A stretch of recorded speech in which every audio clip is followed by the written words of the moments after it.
go live when you just said that. It took forever to go Too late now, live. let's I get serious. wanted that to happen. You should say that again. Good All the evening, good stuff everybody. happens before it goes live. It does.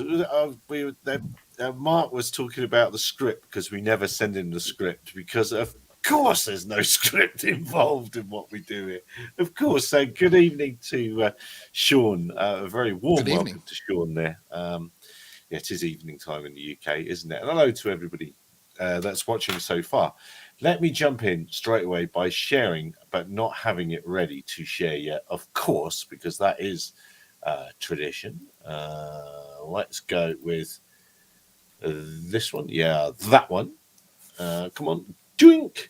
Which will lead into. I can't believe that GIA. This just came out this evening that they're not happy about the Chinese buying hundreds and hundreds of acres of land in the Grand Forks. But their ship has sailed. Surely. Why is there a picture of that drone? Because that's what the GISI do at that place at Grand Forks, and that's where the Chinese have bought the land right next to it. Is that a spray drone? Is that the latest spray drone? Yeah, it is a spray drone. Yeah, I thought it would right. be. Yeah. Sprays Hellfire missiles. That's that sort of thing. So they're not happy about it. Blah blah blah from then down there. But the Chinese have been buying property around military bases for years. So this isn't new. It's not new at all. And then the only things I really got is RID. Here we are. Look, we're up to what's it? 21 there. Look, the M300 and M3T, M3E. They're all there. So it's roaring away. It's so successful. This, isn't it? The uptake's quite amazing. Is the Avata still on there, or have they taken it off? The Avata's still but it's not there. specific to the Avata, Bruce. That argument would stand for any of the DJI. No, because most DJI drones you have to have a smartphone. Most of them you have a smartphone. Can someone explain to me what's the point of RID? Can someone please explain the point to me of RID?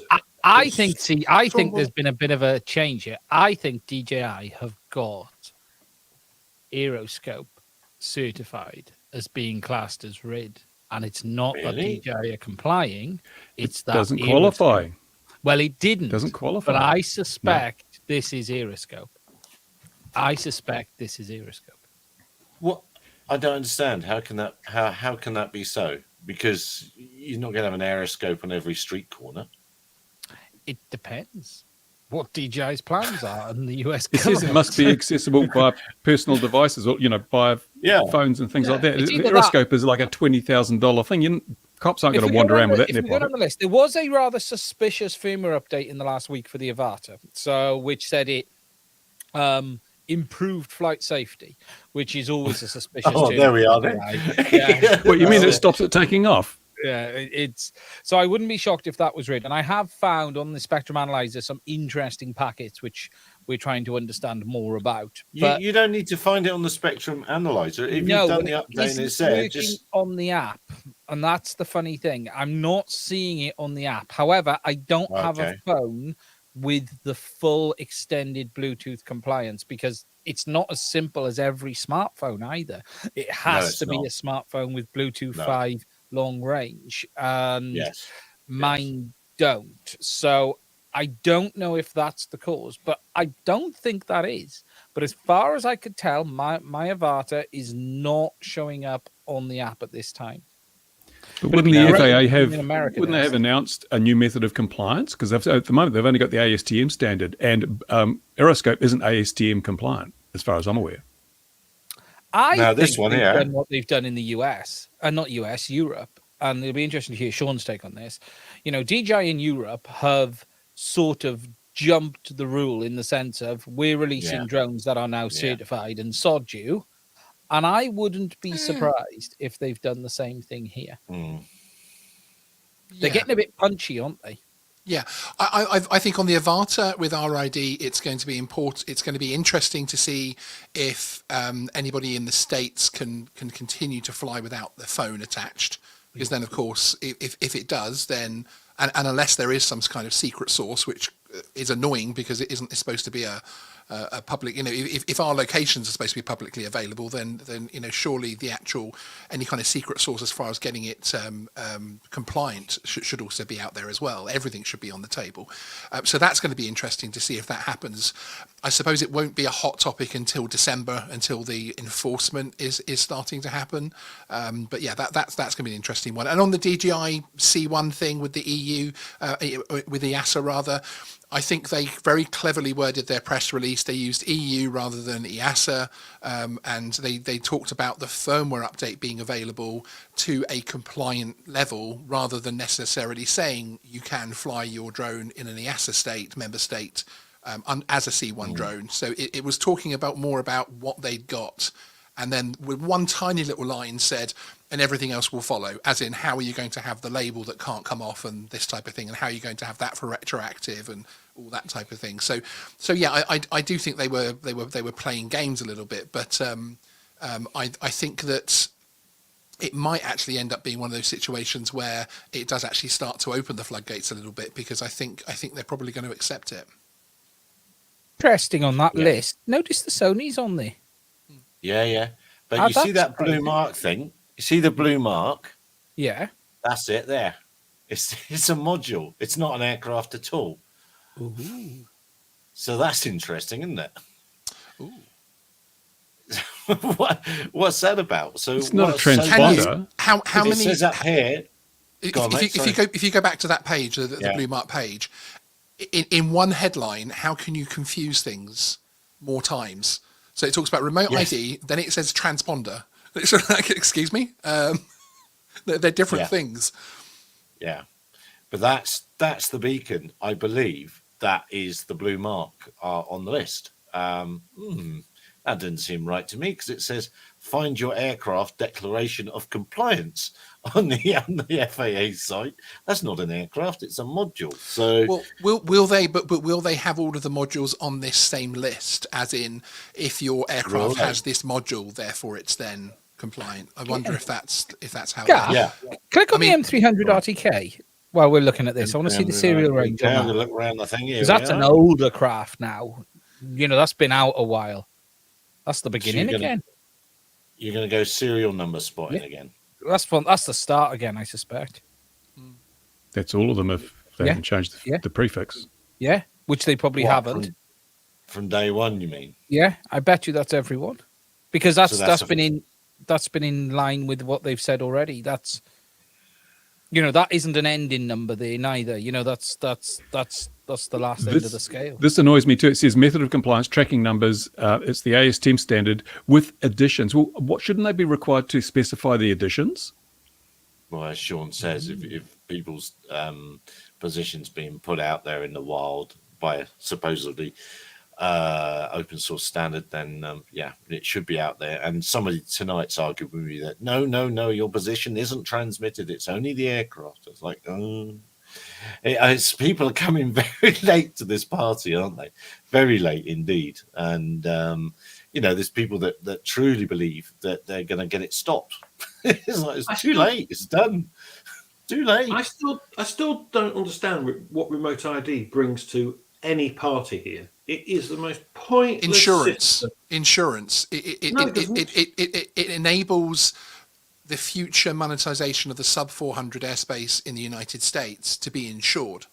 Because basically, as it stands, if you want to start flying BVLOS delivery drones or search and rescue drones, law enforcement, etc., and you turn around to Mr. Insurance and say, hey, I'd like to fly these drones, BVLOS, can you insure me, please?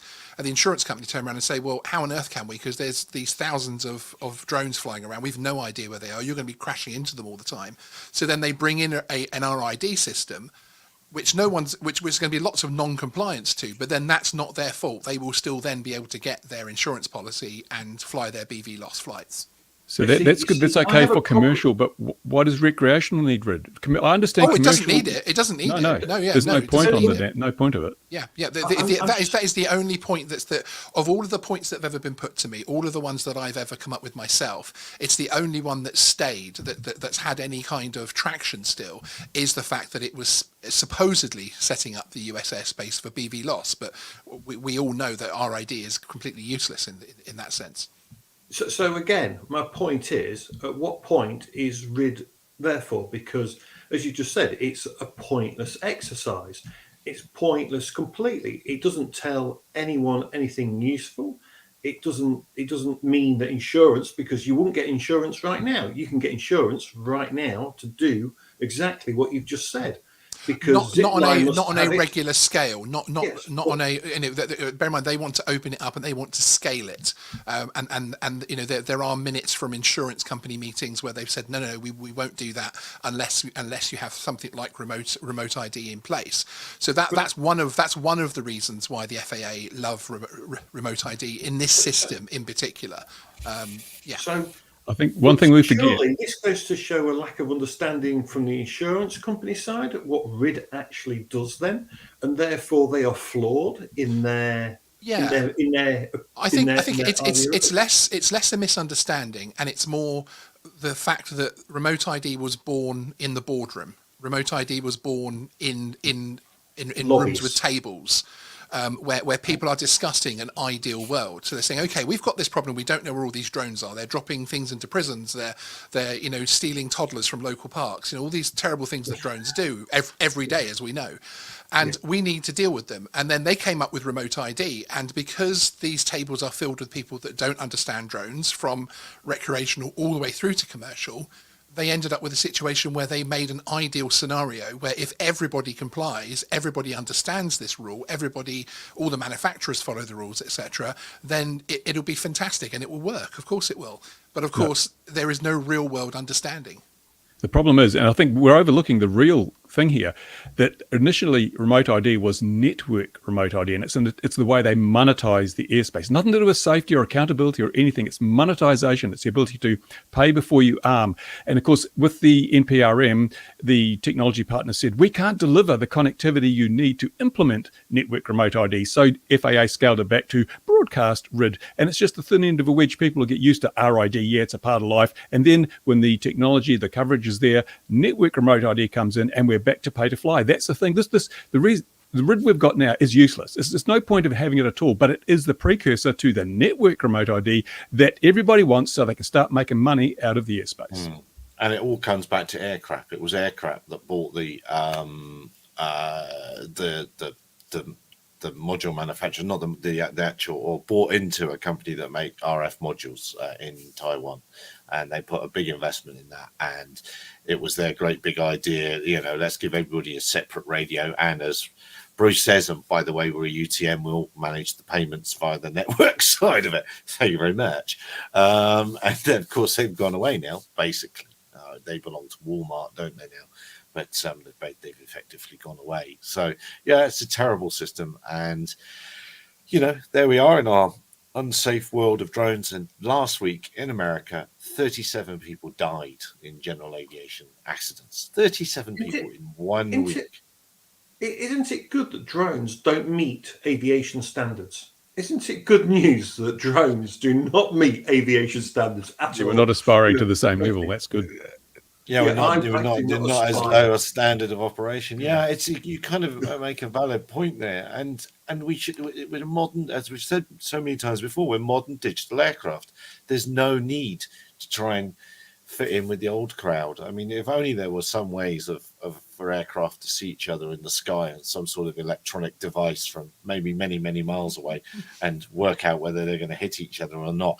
Then some old duffer with some children and other old duffers in a flying field in Australia could have some form of an alarm that would perhaps sound if an aircraft was nearby. If only that sort of thing was possible in 2022. But, we live in hope. It's nonsense. The duplicity, is that the right word for it? The It's the dishonesty. It is. Or They're not dishonesty, telling us the yes. actual. People are lying about the actual reasons for these things. I wouldn't mind if they were honest and said, "Look, this is what we're doing," but they're not. They disguise it, and they weaken the case for safety because they say, "Oh, it's all about safety," when we know it's absolutely nothing to do with safety. What the hell is the purpose of a kid with a 251-gram radio-controlled foam Piper Cub model flying in a park? Why do we need to know where that Piper Cub is? Why do we need to know where they're standing? Why do they need to be registered and has such an exam to do something that kids have been doing for years, and like nothing has changed in that part of the hobby at all, but it's still brought in. If they had drawn a distinction between like drones and model aircraft, or between commercial and recreational use, one could understand, but it's not. They're enveloping everything because they want total control of that sub 400-foot airspace. It doesn't matter whether you're flying a commercial drone or flying a little toy plane in a park. They want control, and that it's not about safety. It's all about control and monetization. That's dishonest to say anything else. Yeah, and here's the thing, right? YASA, when YASA started looking at the regulations for small unmanned aircraft back in the day, they said, we won't touch the hobby. We will not screw over the hobby users. They lied like a bunch of cheap sluts on the street corner, right? And that might sound a bit harsh, but they did, right?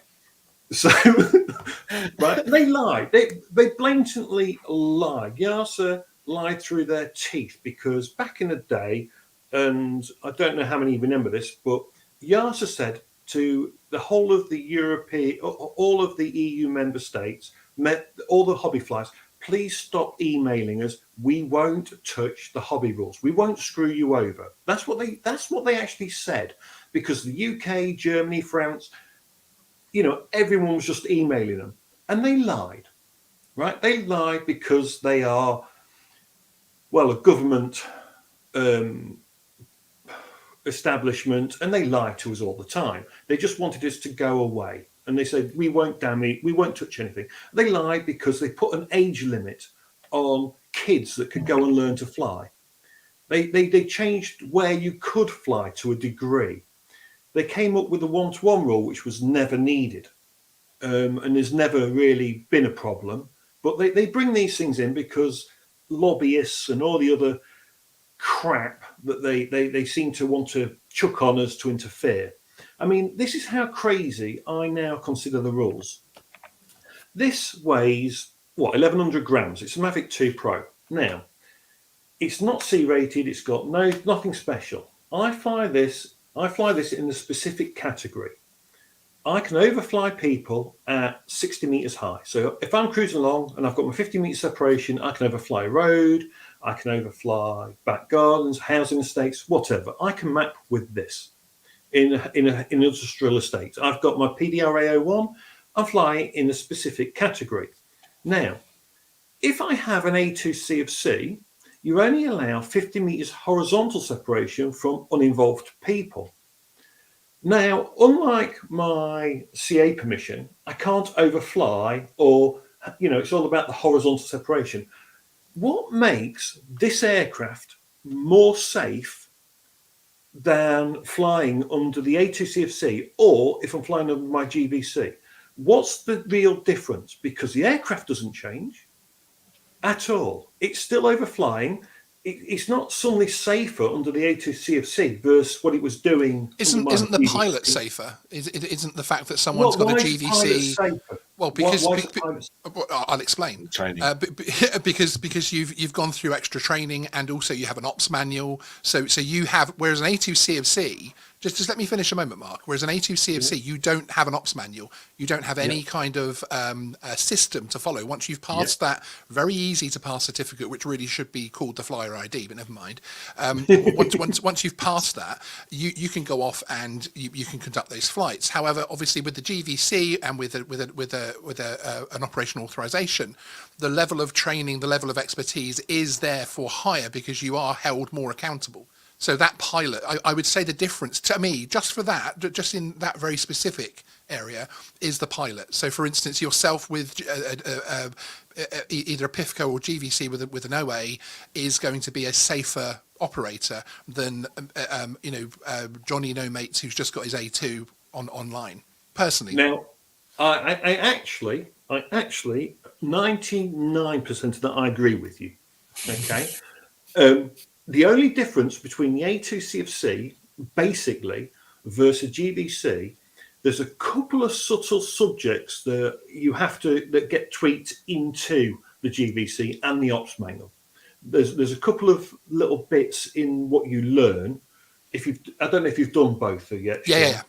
So you'll know there's a very subtle differences what slid in. I mean, but to me, it's the ops manual. The ops manual is really the thing, and the requirement for the ops manual, and the requirement for that ops manual to be constantly reviewed and updated, and all that type of thing. That gives a level of professionalism that is actually off-putting to a lot of people. So it kind of becomes a hurdle and a benchmark that a lot of people will go to and won't get past because they just can't put a good ops manual together, and therefore, of course, they shouldn't be flying over people, which I agree with. Because you can't put an ops manual. Agree with you. Yeah. So no, you don't. You sure? No, because your RAE will give you a template, and all you have to do is drop literally your name into it. People do not read and do not understand ops. Yeah, although the CAA are, and obviously I'm not here to defend anybody, especially national airspace regulators, but they are very hot on templates and stuff these days, aren't they? More so than they used to be, certainly. But again, if that's happening, that's a failure of the RAEs, not a failure of the end user, the GVC guy, because the guy that's passing his GVC, etc., is doing that.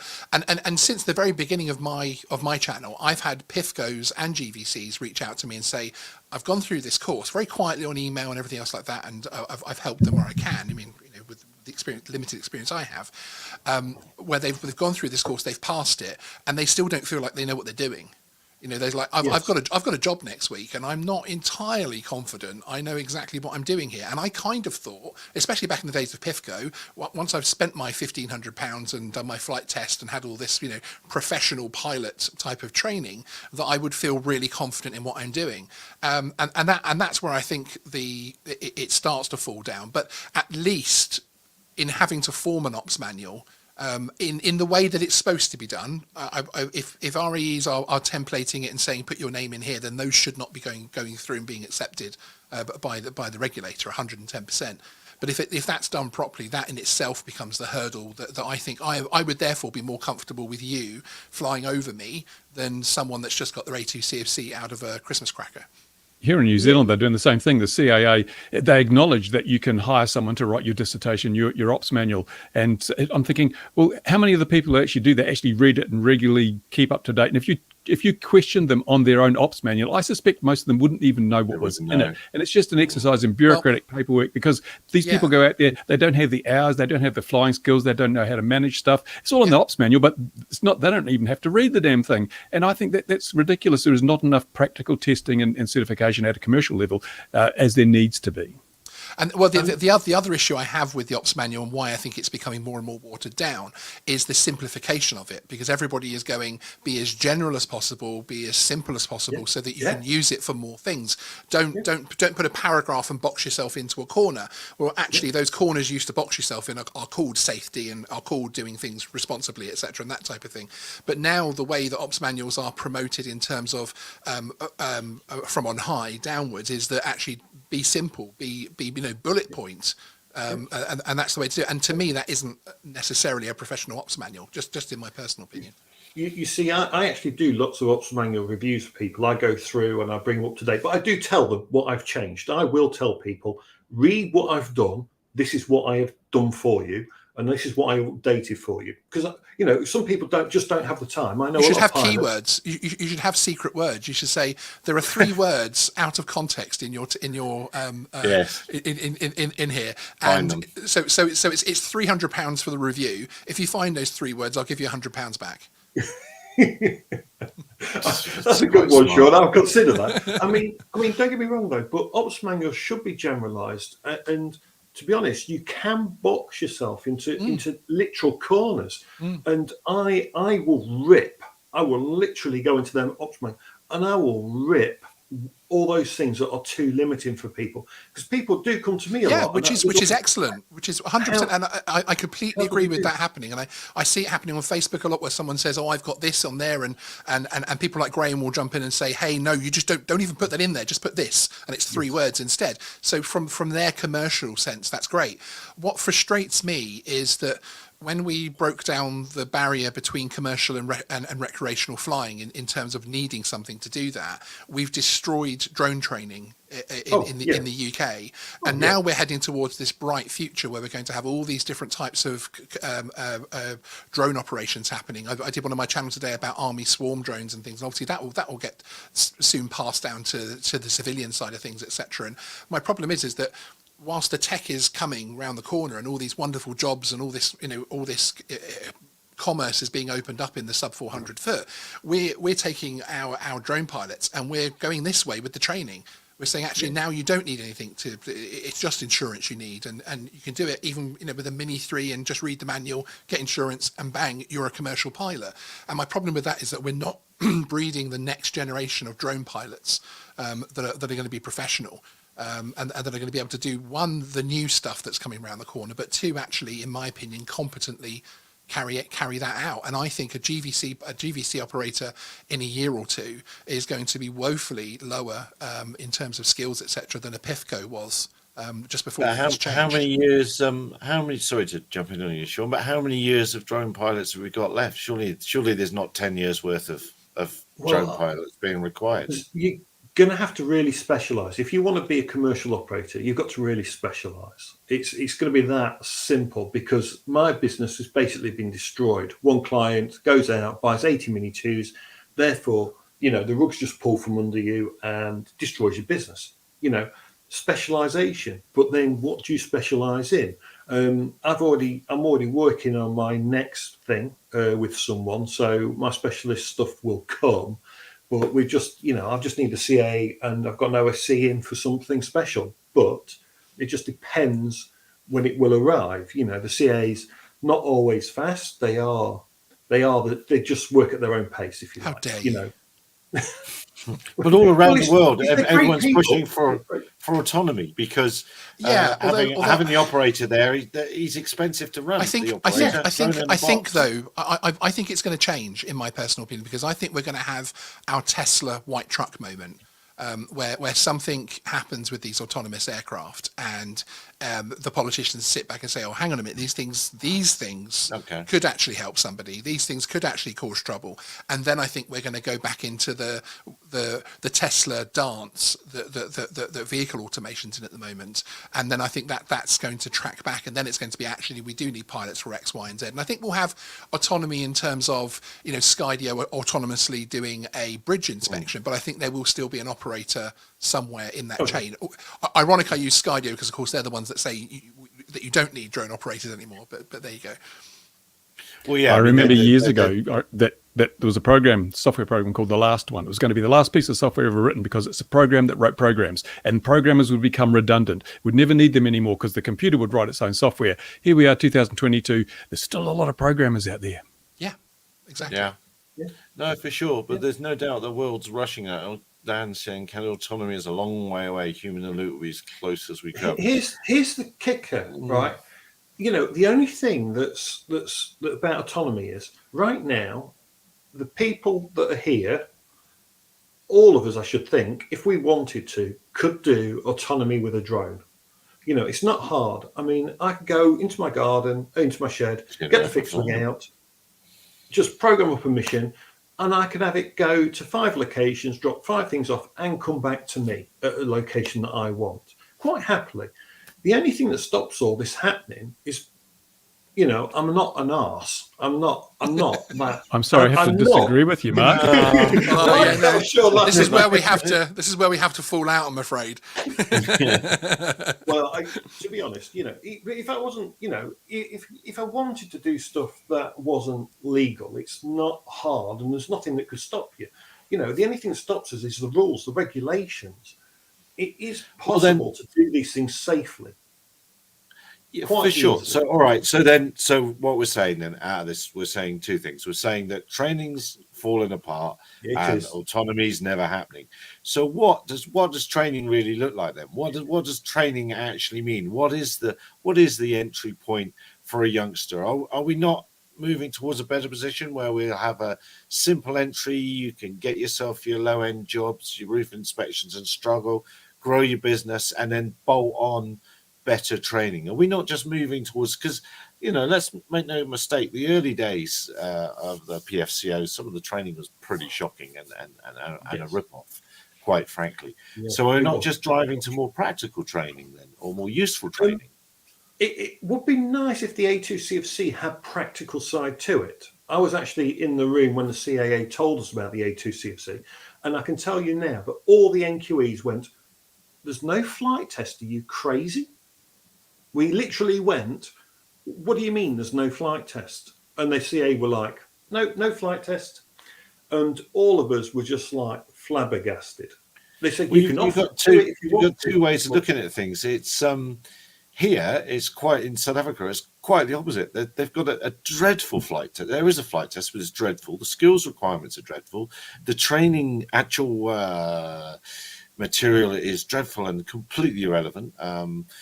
Lat longs to international departure points from our national airspace and things like that. Find those. It's good. So it's completely inappropriate, but fantastic for the training schools because people are utterly befuddled and they pay a fortune. They pay about £3,000 to get their ticket.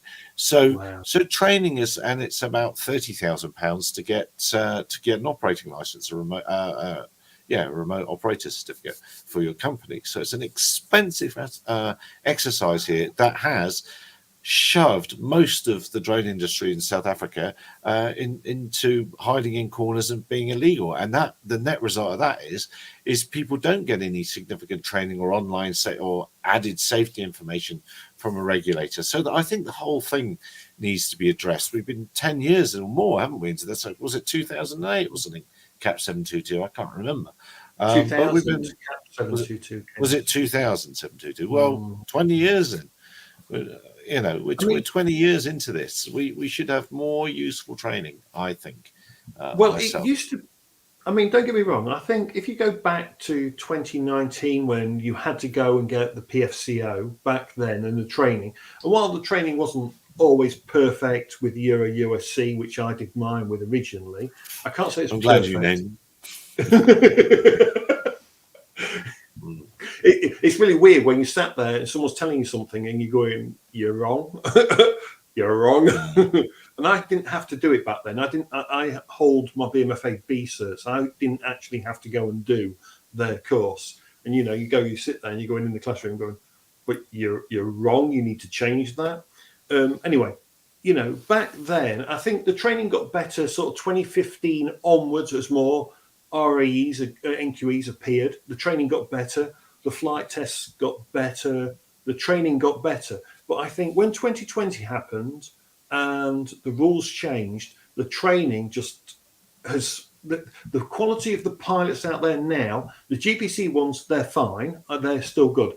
But everyone else that's going their pro and this and the other, they've just got their insurance, just got their A2CFC. And you can see that their flying quality isn't quite there. I think Sean's right in what he was saying about the training. It slipped a bit with the A2CFC. It's not, there is a difference with the GVC pilots. But you see now, so many GVC pilots don't want the ops manual. They don't want the paperwork. They don't want the hassle. They're just dropping and going to the A2CFC.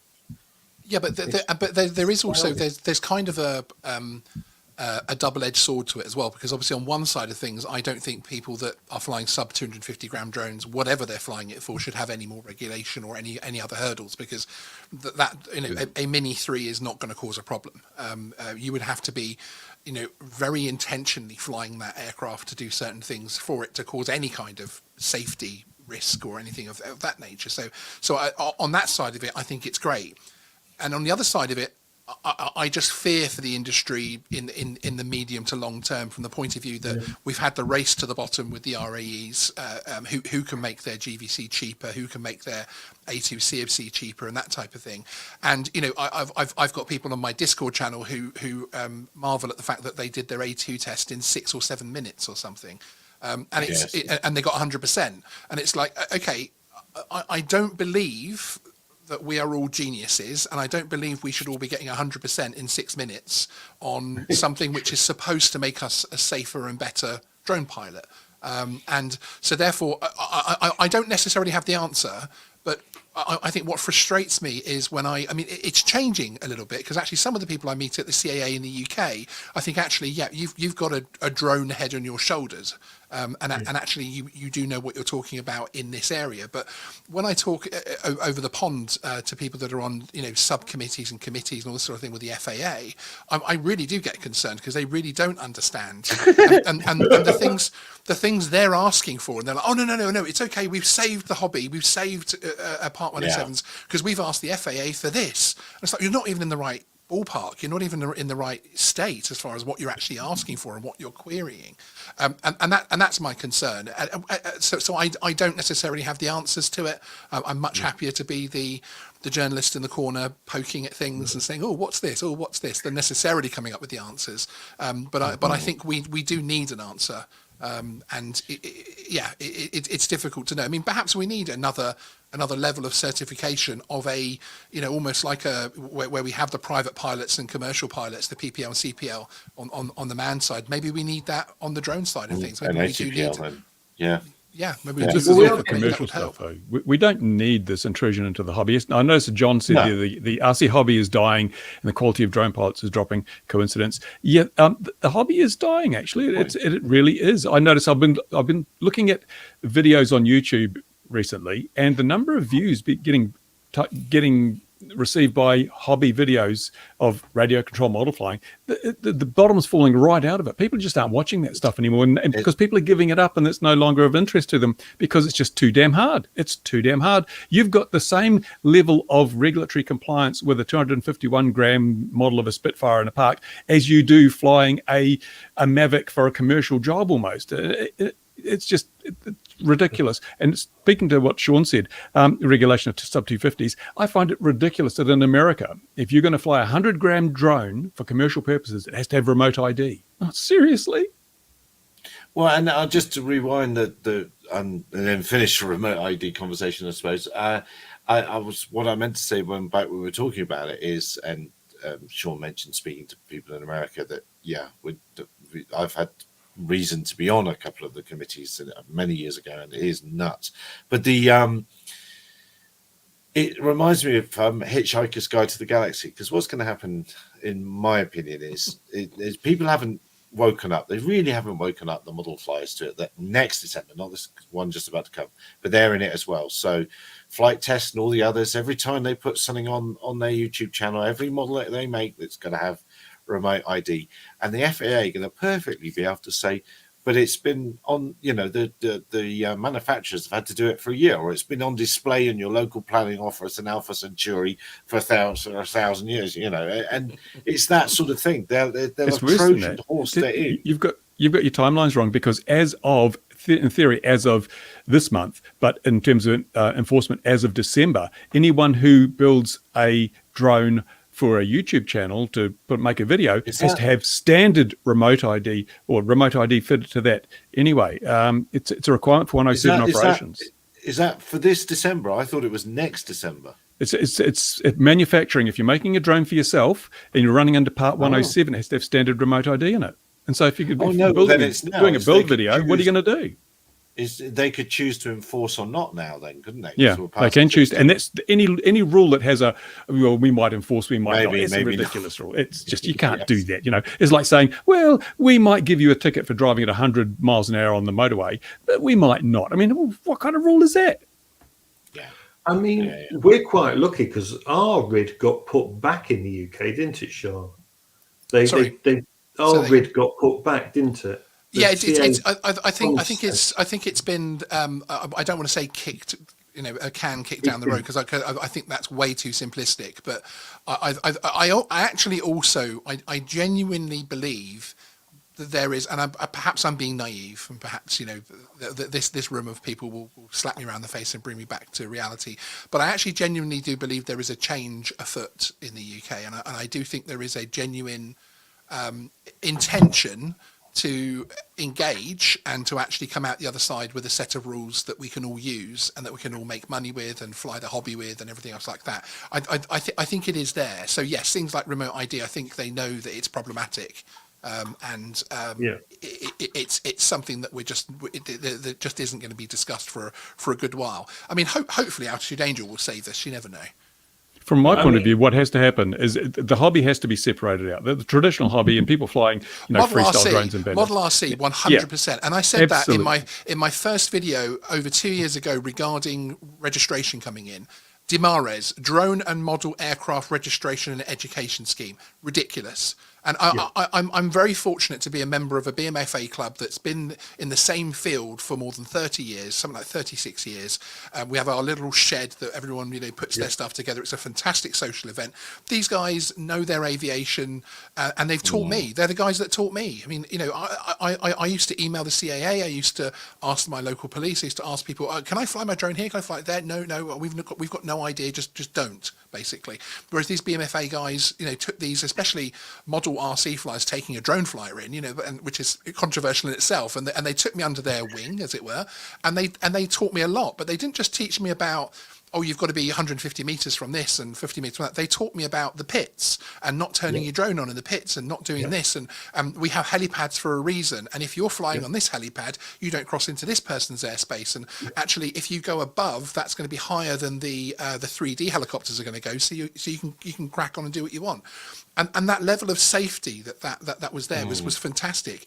And by putting Model RC in with drones, in terms of registration and in terms of rules, it does kill it off. And one of the biggest ironies that I always have is when I watch the FAA live streams on how do we get more STEM and how do we get the future pilots in. Well, the future pilots were all making balsa wood airplanes when they were 5 years of age and falling in love with it, frankly. So sorry to steal your train of thought there, Bruce. No, it's okay. Have you noticed those FAA STEM things? This whole wokeism, this whole minority inclusive thing, you very rarely see a middle-aged white man's face on those streams. It's all women, and it's women of color. And I'm thinking, that's fine, but they're going a bit overboard. It's not actually proportional to the demographics in society anymore. It's all skewed away from, we've had this pendulum swing way out of the way. It's discrediting the FAA as a authority when you go crazy like that. We've had to change all the nomenclature. No more unmanned, it's uncrewed. And that they spent $3 or $5 million doing that while pilots are falling out of the sky left, right, and center, as Gary said at the beginning of the thing. Over 30 deaths this month because they're too busy focusing on mopping up. Okay, they're mopping up the glass rings on the deck of the Titanic as the iceberg comes through the damn side. It's just crazy. Because the other issue with it, and I'm not so concerned about that particular side of things, but the other issue I have with it is because we now have this mix where we have to. Okay, the only things that really cause issues are weaponizing FPV drones and camera drones doing naughty things. And instead of focusing on the areas of risk and the areas that could legitimately cause security issues or risk issues to the public or sensitive locations, etc., we've put everything on everything, and we're making the guy flying his Spitfire model do the same as me if I go out and fly my Mavic Air 2S. And therefore, we're missing the opportunities to deal with the real potential issues, and we're just becoming so generic that the rules don't really do what they intended to do in the first place in terms of security and safety, guys. Yeah, safety is an attitude; it's not a rule set. Yeah, I mean, as Sean has discovered, if you go and join a BMFA club, they will tell you and show you. It's like, I'm willing to bet as well. One of the first things I taught you, Sean, was not to fly behind yourself. So you learn the pits. And you always fly this way. You do never fly this way. You never bring it like this, so you're going to step back and fall over. There was a few of the 3D flies that are quite crazy, but yes, certainly the ones that were teaching me how to deal with things. But yeah, but as Bruce says, it is an attitude of safety. It's building that attitude of safety, and I'm just concerned that now that even a kid that wants to go out and buy a drone has got so many hurdles to get through. That's where we're really going to suffer in the future, because we're not going to get our engineers. We're not going to get, and I know it's corny and it always comes out. It's a bit cliche, but there are astronauts that started with balsa wood aircraft. There are, so many people throughout STEM that have had that as their start, and that's the kind of thing, and that's what I also talk about when I talk about training and I talk about the future, etc. It's every aspect of it, and I feel that we're trying to do something, and a lot of it I agree with, some of it I disagree with, but overall I feel like we're putting the future at risk in ways that we don't necessarily foresee. Although I think a little known fact about speaking of astronauts and balsa wood, one of the first probes that crashed into the surface of the moon had a layer of balsa wood inside it to try and protect the contents from damage. There you go. Nice. Balsa on the moon. I think a lot of manned aviation. Sorry, Mark. A lot of grown-up manned pilots, as it were, because they consider themselves grown-up rather than model flyers, would actually be shocked if they learned that the restrictions being put on model aircraft flyers for youngsters. I would bet there are thousands of commercial pilots around the world who started flying their flying journey with model aircraft, and they would be horrified at how out of context it's all being made. You're right. BMFA qualifications, or whichever country you're in, model flying qualifications are generally very, very good. And I would certainly be looking, if I was in the business of hiring drone pilots, I would be looking at anyone in the UK, if it was there, a BMFA ticket first. Forget the whatever GVC, A2, whatever. You've got a B sticker, have you? Okay. And this is why I'm so disappointed that the hobby organisations didn't push back. They just accepted. They didn't stand their ground and say, no, we are not going to be regulated. We have a perfectly good record of safety. We do not need your rules, your regulations. We are not the problem. It is drone flyers with their store-bought Mavics and Phantoms that are the problem. Get out of our playground. We refuse to comply, because what would the regulators do then? Make the hobby illegal? That would then bring public in and saying, how dare you make a perfectly safe hobby illegal? But they didn't. They just complied, and they just got the thin end of the wedge and the frog in the pot of water. And now we find ourselves where we are, under huge regulatory burden, going to be relegated to little grassy fields in the middle of nowhere. So kids in a suburban or an urban setting will never get to fly their little foam models in the park. The hobby groups, the national bodies as a whole have totally failed the hobby, because they were clever. The FAA handed out this little, you can have a freer. You have a free, we'll give you a special privilege if you go along with us. It was well orchestrated, well designed. I'm old. I've seen this happen before. The people who are in charge of these organizations are either greedy or naive, and that's why we find ourselves where we are. Yeah, and there is the fascination of these large groups, because I see it worldwide with the people that I speak to, that the minute they're, I'm on an FAA group, or I'm on this group or that group, that in itself becomes something they want to protect. So actually then they almost become a muted voice. It's actually one great way to Bruce aside, one great way to mute a rebellious voice in any community is to put them in a position of power that they don't want to lose. That's there. I mean, that's noticeable too. Oh, carry on, Sean. Sorry, one thing that on the comment that you put up from Devorens regarding distinguishing drones and RC model aircraft, I would say it would just be down to the use, and I don't mean restricting it to only flying fields or anything, but shielded operations and RC model clubs, I think should be, if you're flying in those situations, you should be excluded from, because you are obviously flying an RC model. It would be quite easy to have a set of rules saying if you're doing this, and this, you are excluded from the rest of the regulation, etc., and that type of thing. Because if you're then flying that what could be a Model RC in other ways that is open flight, then yes, you have to follow the rules and regulations, etc. I think there would be an easy way if the right people sat down to have a differential between, and as I say, I don't mean freers, I don't mean restricting it just on approved locations, but I think there would be a way of doing it. Look at Article 16, the Article 16 authorization. Yeah. We could expand that further and make that anyone flying under Article 16 doesn't have to have registration or something, or there could be a way. I think there's a way that much brighter people than myself and much more involved people with the RC hobby could come up with. But I think there's a way to do it.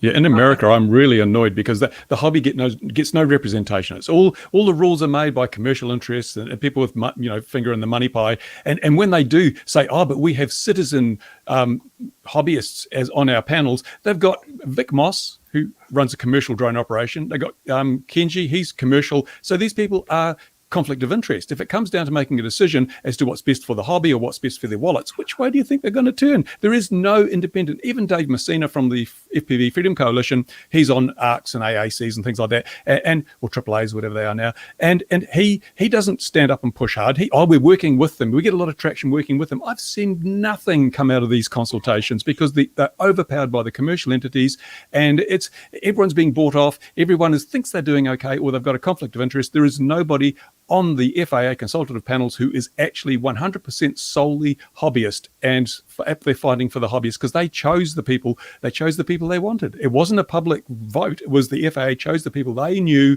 would do what they wanted to have happen, and it means the hobby is 100% totally disenfranchised now, and it's their own fault. And have we got CBOs yet? That's still that thing's being dangled away, and it's still not set in stone. Still not. Well, the done. FAA is miles behind. They had to. That's why they deferred the enforcement date, because they can't even keep up with what they're doing. So, what do they actually do at the FAA? They don't stop manned aviation from crashing. I think don't. When Vic Moss came on my channel last week to talk about remote ID and where we are, I think he talked about it being on someone's desk in the FAA. And talked about some of the hurdles and some of the things that they're trying to deal with, etc. But again, it's no closer.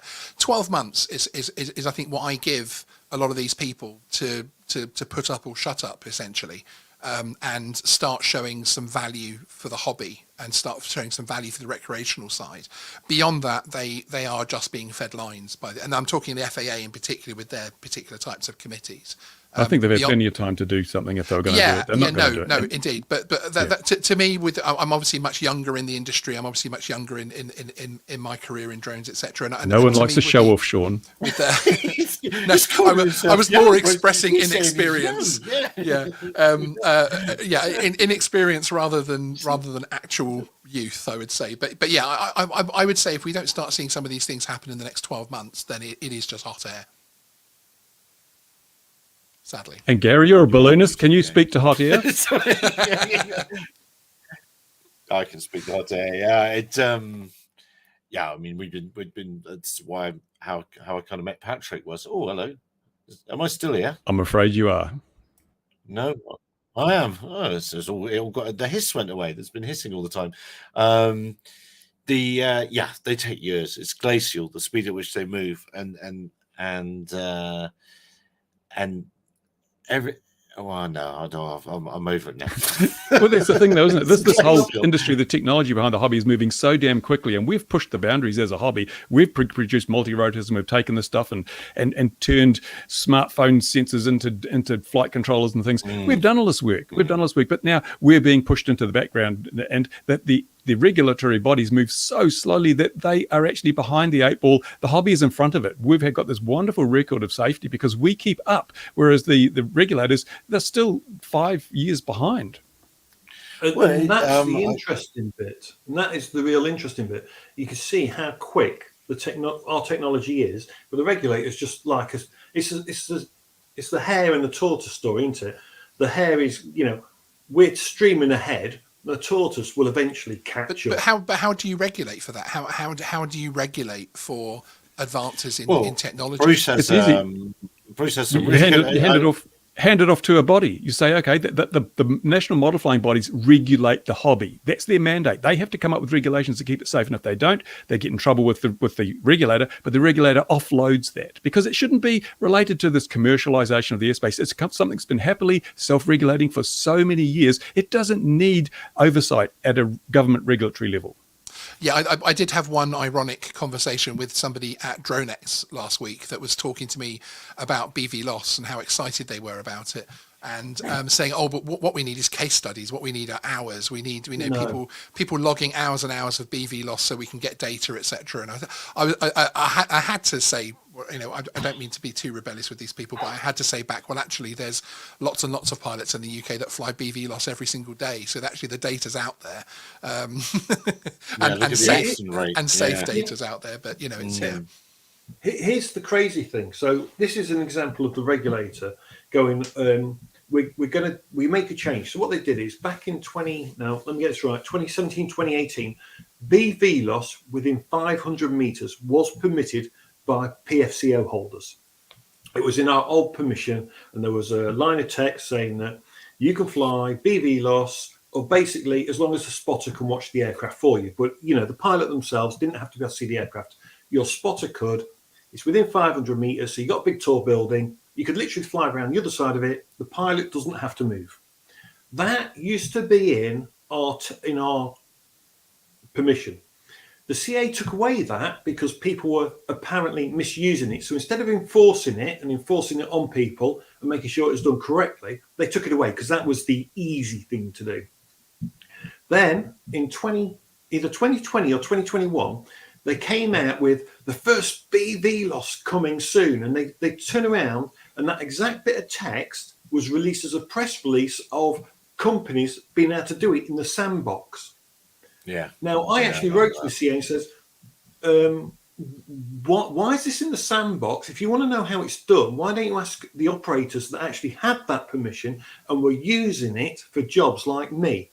Why do you have to go back to the sandbox? Because it's ridiculous. You're just wasting time again. It's a tortoise and the hare. We had the permission. We used it legally. Why not ask us, for best operating practice, and you can then move forward with it quicker. And it could be a PDRA 03, for example, quite easily. It's not hard. It's easy to do. There was it was interesting actually with Mark Worry's talk at DroneX.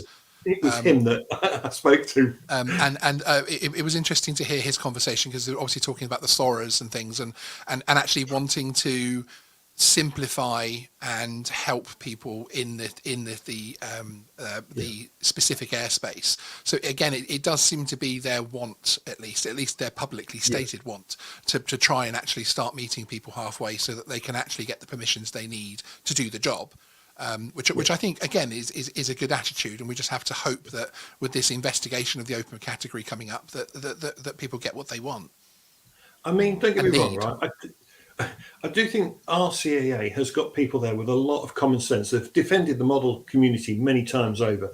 They are a great bunch of people that work there. The people that lead it, they've always defended when required to. They've always been good across the board.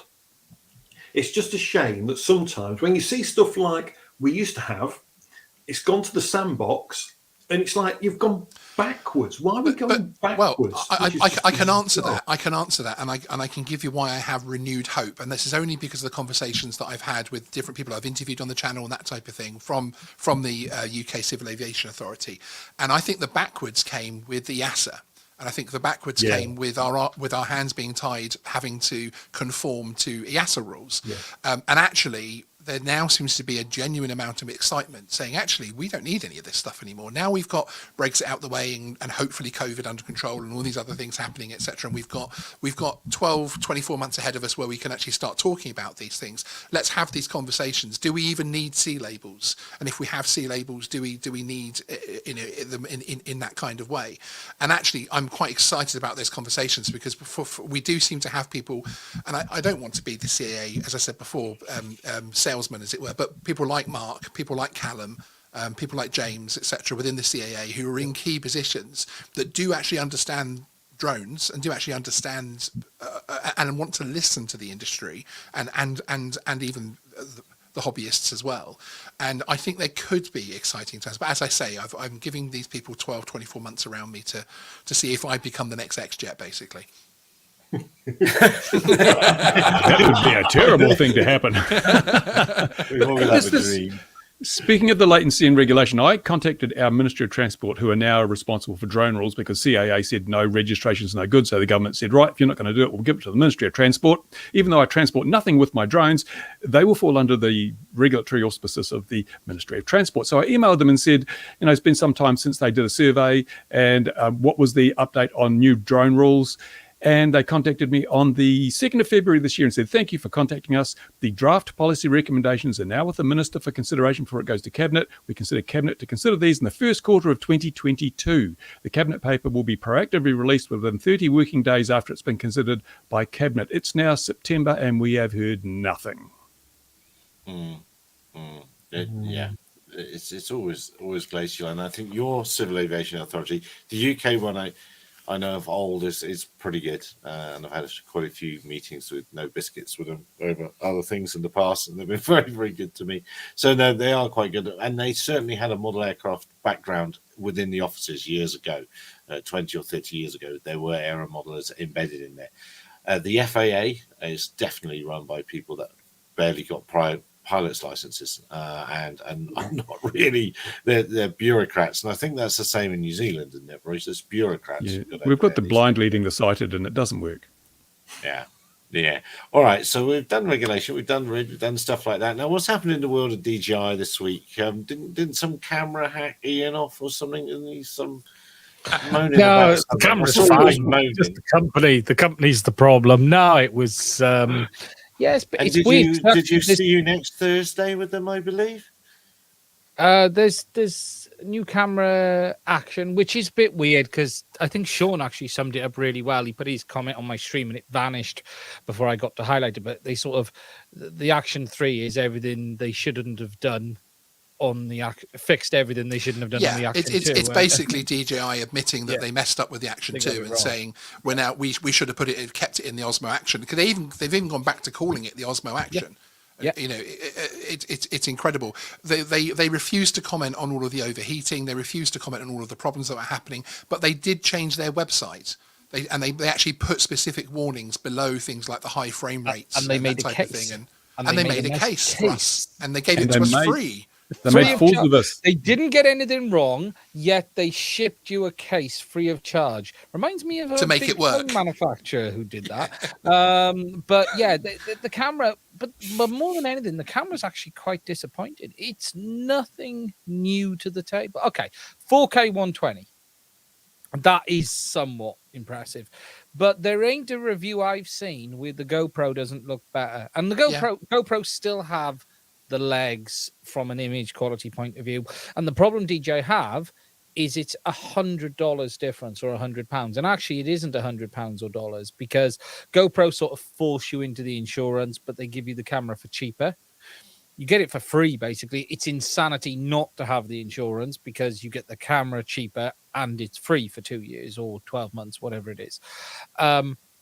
But DJI don't. But if you add the key refresh, it's $60 difference, and that $60, I would just put it on the GoPro. It's hard to deny the GoPro is even the videos where people have tried to show the action being better than the GoPro. All the comments on their videos are actually the GoPro's better.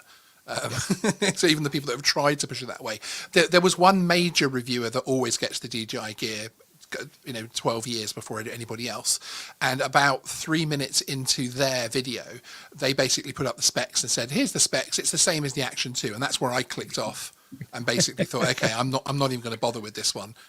It's the same specs. I would want to see a leap forward, and actually with that little case, my Action 2 does actually work pretty well now, so I'm actually quite happy to have that little tiny camera.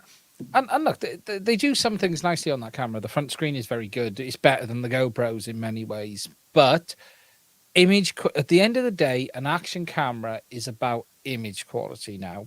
We're past the portability. They're all the same size and weight. We've got action cameras that are small. We've got action cameras that are GoPro size. So to beat GoPro, you need to get up to them on image stabilization and image quality. They're the two big ones, and they just have the legs. They've now announced today there's going to be a new Osmo mobile coming. Again, it's pretty much leaked. Nothing exciting. It's gone back again. It's gone back, and that's gone back again as well. They seem to be losing the selfie stick nonsense, and it looks like the previous Osmo mobile again. It's bizarre. They're just going backwards and going, oh, hang on, this worked. We'll just go back there and have an iteration of that product instead of coming up with anything new. And I think they've got a big challenge with the Osmo Mobile as far as it working with the chunky phones. What if there's nothing new to be made? Well, that's the problem. We've reached the end. Yeah, and then we got the Mavic 3 Enterprise.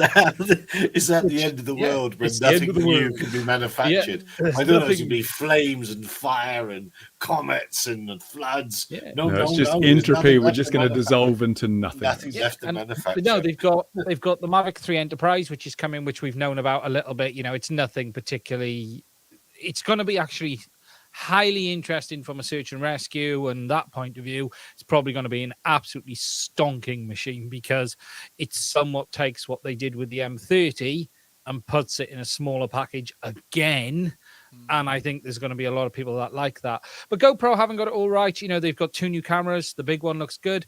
Some really odd choices on the small one. And for a company that's losing money hand over fist, you know, I've been looking into GoPro's financials a little bit. And look, you know, yes, they made some money one year.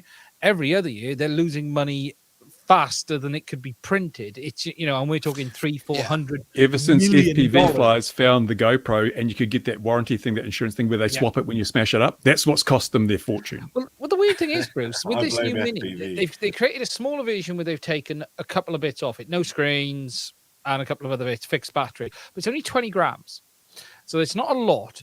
And they've done another custom PCB. And the bit I don't get is if you're trying to make a line of products where you're going to have different versions, if you want to save costs, you would go down the road of a unified platform. You try and make the board to fit all 3 or 4 models, and then you add on bits and take off bits as you move through. But it looks like we've seen a teardown of the new Hero 11 already, and that board ain't going in that new camera. So it's going to be another expensive product to manufacture, but it's also weird. It's 20 grams. There's no back screen, yet there's a huge heatsink. Well, if that heatsink isn't on the bigger camera, why does it need it on a camera without screens? There's some weird stuff. So they haven't got it all right. But yeah, it's been a week of cameras.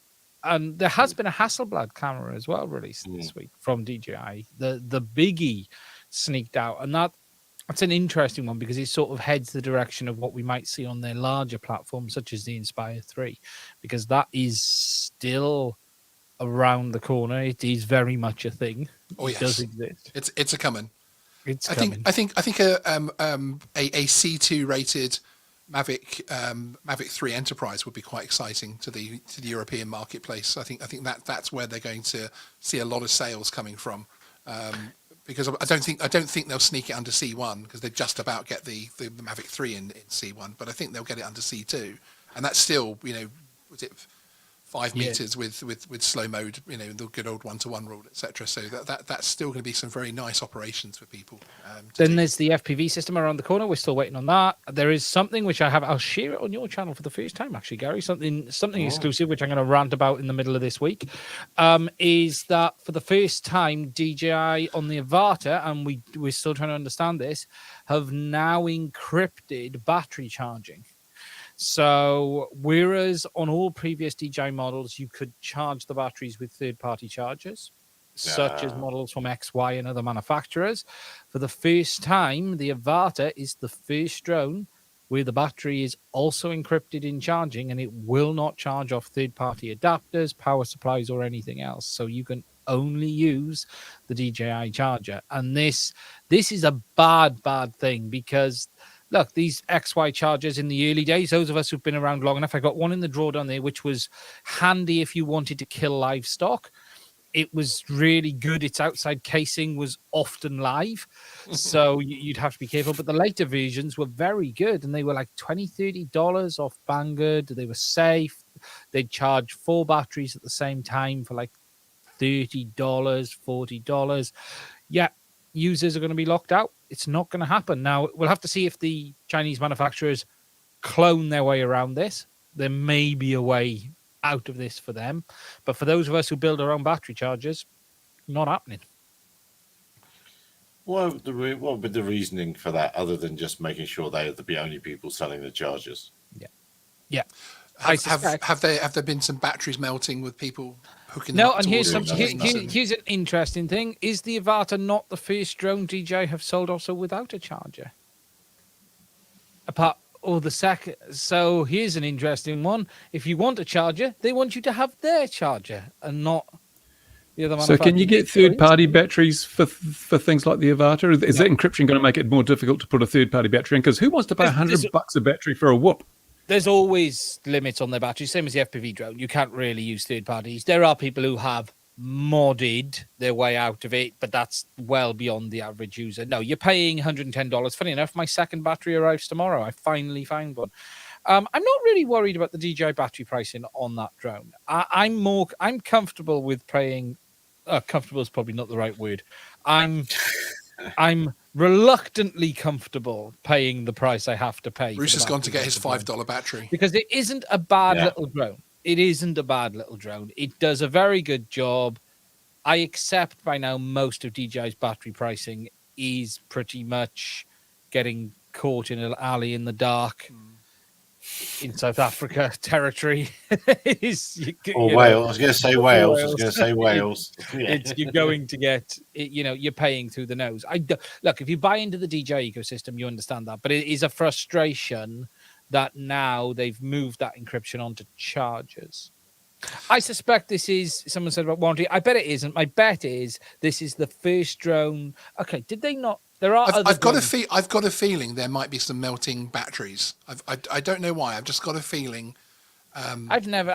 There's nothing I've seen. And I don't mean physically melting, but I mean batteries that are just shutting down and just yeah. Not But because there are some fancy, powerful chargers out there that and it's becoming a bit of a thing in the smartphone market as well, where the charger, because they obviously no one puts chargers with things anymore. Therefore, the chargers people are using are sometimes wholly unsuitable for the job that they're doing and cause all sorts of issues. So I wonder, because even for them it's an unusual one to do, isn't it? It's an unusual thing to do. It's the first time we've seen it. But it doesn't mean it isn't. They've stopped us using third-party batteries. Now it's in the chargers. Yeah, it's the next thing now. There's some work I was going to do on this tonight to see if I can get around it. That we think we know what protocol they're using, so someone will find a way around it. There's always a way around it, but and we finally just had the big hacks come out tonight for the FPV system, which gives us full OSD. These are hacks that are not in any shape or form relating to legislation or affect the use of the radio system. These are hacks that allow the system to have full OSD, what DJI couldn't give us. The guys have routed the devices and they've basically overlaid their full own software on board on top of the DJI software. And we now have full OSD in the DJI FPV system. Freedom properly. It's great, isn't it? You buy this fantastically expensive HD system, so you get this panoramic, unobstructed view of the world, then you throw OSD elements all over it and wreck it. Yeah. To be honest, Bruce, it was not for me a big problem. The only one you sort of miss was Express LRS users because you don't have LQ. But you don't have to worry about LQ with Express LRS. You can go for tens of kilometers. So it's more important you have it with regular 2.4. Yeah. And they've done some cool stuff this week. I don't know if you saw some of the amazing work they're doing this week with the dual transmitters. It's just cool. It's ridiculous. It's cool, but it's absolutely unnecessary. In fact, it's a solution looking for a problem. They've run out of ideas for new, really good things. So they're just coming up with rubbish like this. Honestly, I'm a believer in KISS. The more you've got, the more you've got to go wrong. And if you're worried that you need two links because the RF environment's noisy, well, you've just doubled the noise with your two links. So it's like, it's ideas for racing. So we're going to put two of everything. We're just going to blast it through. But it'll be the interesting one will be this Mavic 3 Enterprise. That could potentially be a big game-changing launch because the M30, whilst a very nice drone, is a £10,000 aircraft. And whilst I would love to own one and love to get my hands on one, it's still a very, very expensive piece of kit. If you could bring in a Mavic 3 Enterprise, 5, 6, 7 grand, C2 rated. Yes, it could be a big buy. A big buy. Yeah. I think it will be it will be a very, very strong drone because I've had some people that have asked, why bring the Enterprise out with the M30 and it is going to bridge that gap between the Mavic 3 and the M30, which is amazing. I have flown an M30 and it is a crazy good drone. Now, as someone who likes flying things like this, what is the point in having something like an Inspire 3 when you're getting really good video quality from things like a Mini 3 Pro? Why do you need such a large drone if you're not carrying something that's a really rather exceptional payload?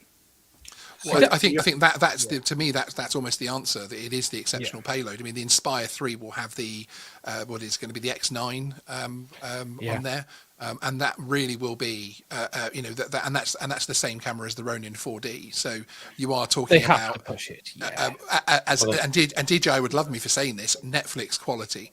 But therefore, what you've actually ended up with is fewer and fewer use cases for drones like that, which is why I think when the Sony AirPeak came out, it was so specialized about getting that one shot. It's going to fly for 16 minutes, but it's going to get you that one shot beautifully with a full frame Sony camera, etc. So I think the use cases are shrinking, so they're becoming more specialized. I do think they've missed the boat with the Inspire 3. I think the interesting thing is, if you say, cinematic FPV's taken off, so we've got Reds everywhere on FPV, large FPV quads. Okay, so that market now is happening. That's done. Then you've got everything else that's flying big stuff, so the Alexas and all of that. I do wonder if the world the Inspire lived in is almost gone now, because you're either bigger or you're really small. And I'm not convinced the market is in the middle for those cameras, because whilst we can say, they can compete with the Reds and the Alexas, if we look at what they did on the Inspire 2, they released the X7 with the DL lens set. Getting into that setup was $20K, I think it was, nearly, by the time you bought a full set of lenses. And I do wonder how many people are just going to say, well, I'd rather hang the camera I've got with the lens system I've got below something from, what are they? I've forgotten what they've called. I've actually forgotten what they're called. The ones who still make big quads. Alta and other people. Alta, the Alta guys. And I just wonder, the Inspire 2 bridged a gap between the smaller drones that just weren't good enough and the massive drones that were too much. I just think now smaller drones are just good enough, and that's the problem. I completely agree with that. I actually think the Inspire 3 launch will be almost identical to the Ronin 4D. It will be all about sort of, they'll have some guy that's used it on some new motion picture, and he also filmed the ground stuff with the Ronin 4D, and it will be all exactly as that was. It'll be all sort of movie scene type of trailers for that drone, and I think that's the market they're going to go for, the people that can sink 30K into camera equipment just to have on set to get that one shot for them. But again, I think it will probably do those reduced number of use cases very, very well. I think it will be very good at getting those shots. The Ronin isn't on Netflix approved list. So no, I know, which is why I said DJI will love me for saying it, even though it's not. And I'd love to know how many of them they actually sold. I always wondered, I knew about that product in 2019. I've deleted the images now. I've got very early test images of it because I was part of the feedback team for it. And then even when I always wondered, is this really a market outside of China? You're not going to go to Hollywood and see these things used because look, the Steadicam is still the number one tool these guys want to use when they're moving around. The industry likes cutting edge equipment, but doesn't like to mess with what it already does well. So if you think of the real interesting things, you take that Michael Bay movie where the FPV guys really pushed the FPV forward because there wasn't a solution for that. There was nothing off the shelf that could do that. So those guys did it. But if you're going to say, right, we want you to replace your running gun rigs that you've had complete success for the last 10 years with this, why? Why would they risk that? Ecosystems as well, isn't it? It's ecosystems as well. It's like Potato Jet's a really good example. He did a fantastic video on the Ronin 4D. Then he put that down and went back to his normal gear because his normal gear, like you say, it's got all of the ecosystem and the lenses and the rigs and everything else like that. And he can just literally just put a few things together, go and do a job, and it's done. So it then becomes that next level up of cinematographer. That's literally the word you start to get into. And then, as you say, outside of China, who are they going to sell it to? And it was like, if you watch the making of that movie, I think, what was it, what's it called? Emergency or something? Or... Yeah, it's that, and there's some great footage with Alex Vanover, and and he had one shot. They flew the car over, and it's like, we want you to fly through there, and it's one go. You've got it. That's what we're going to do. And they nailed it, those guys. They really did. But as you say, they haven't got time for stuff to mess around. They haven't got time for stuff to go wrong. And DJI they're doing some really cool stuff, some interesting stuff, but you're trying to poke an industry with something it's already got. And they don't seem to have found a way of, especially in the ground cameras, of starting a revolution like they did in the drone industry. They just when you've only got a budget of $200 million, you can't afford to make mistakes. No.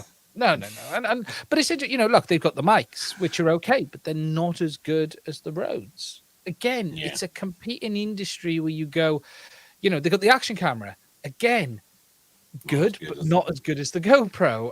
And it's these constant...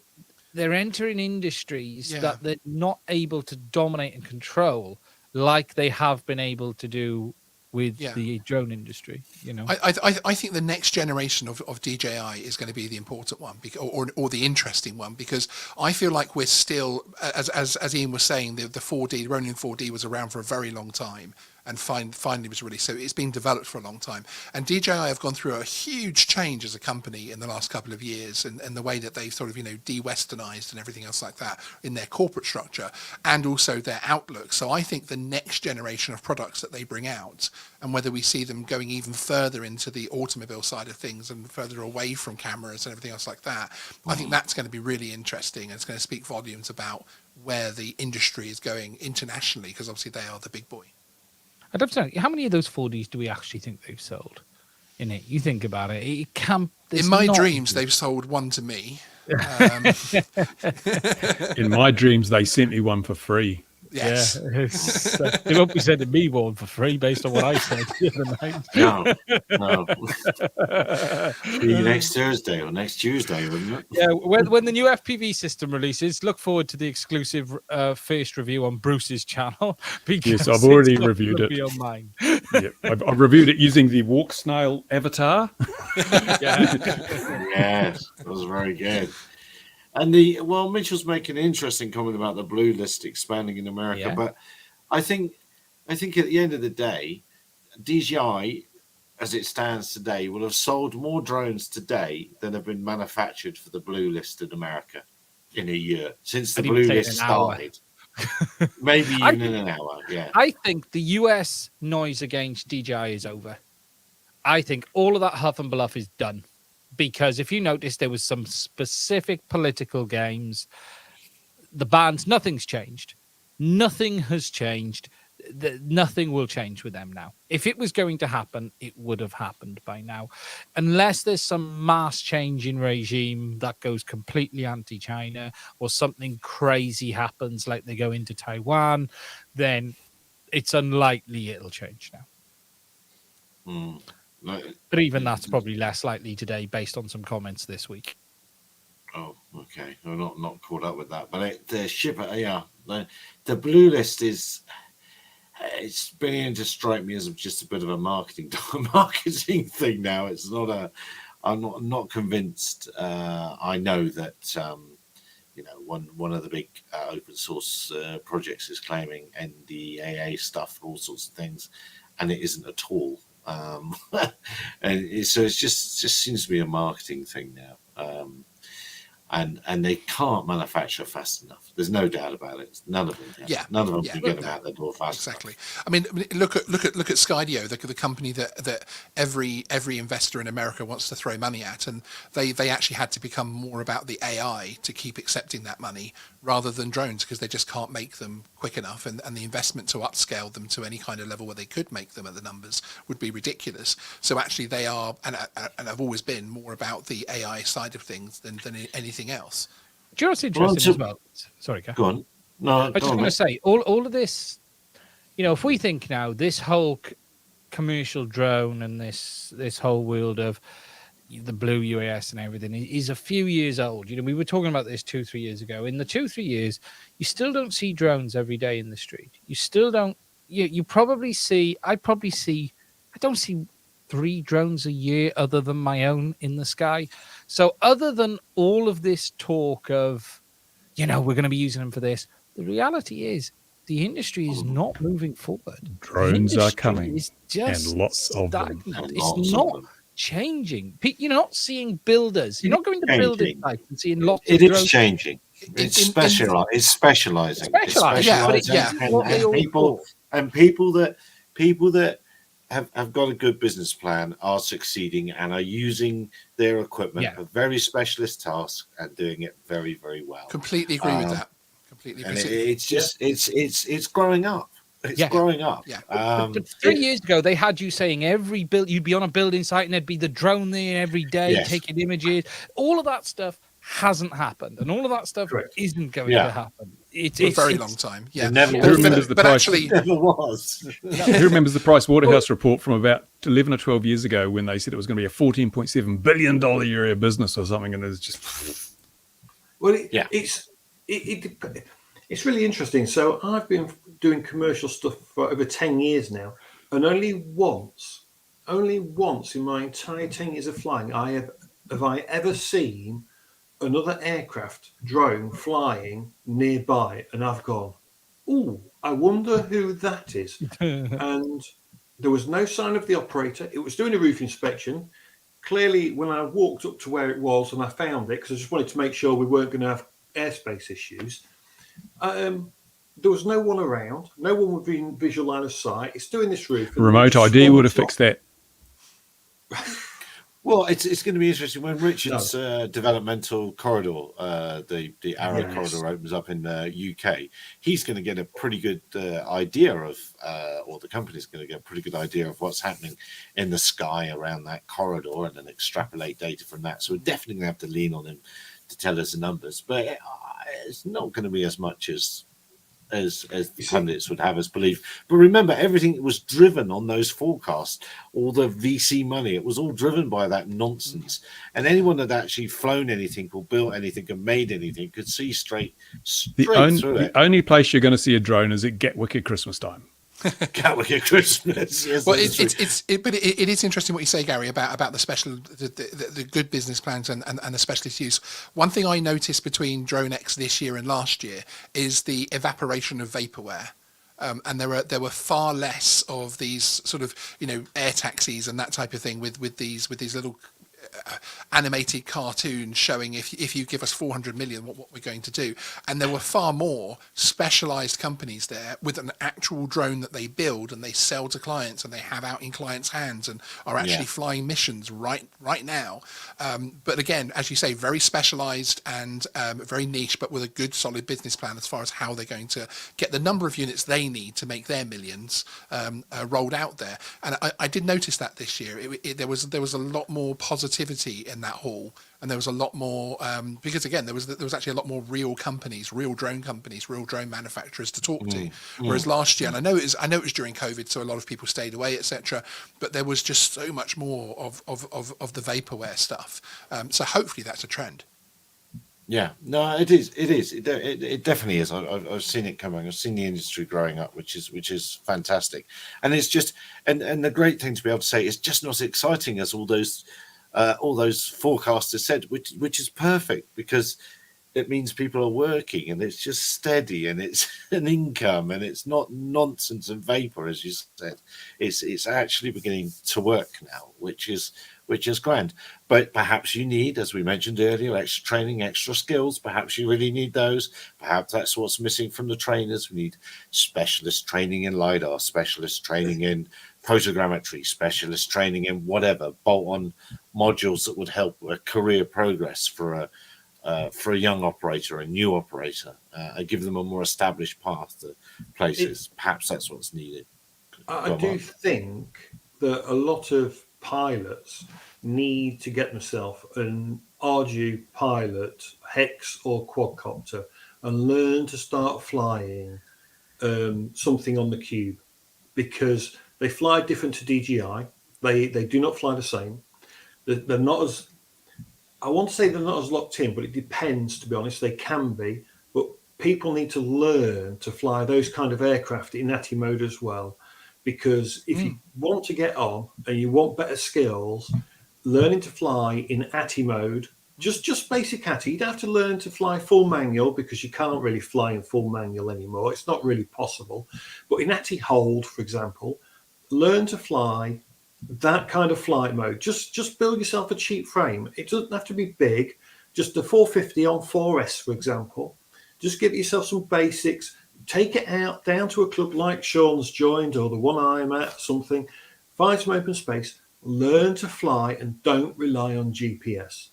That would be one of the best things anyone wants to get into the industry. Learn to fly without relying. I was really surprised. I was actually shocked when I live streamed my GVC flight assessment on YouTube. It was actually delayed by about half an hour because of rain, but anyway, but the entirety of the flight assessment is there for everybody to see. It was just a bit of obviously a YouTube gimmick type of thing, but it was a bit of fun to see if we could do it.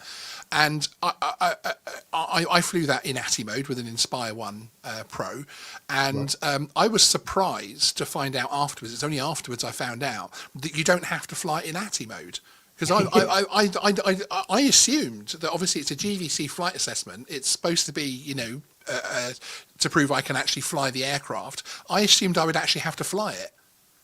But actually, no, you can just turn up with your Mavic 2 and fly it in GPS mode and do the circuit. Where's the skill in flying the figure of 8 and fly over to this point and come back in GPS have you mode? not seen me fly in GPS mode? There's a lot of skill in that.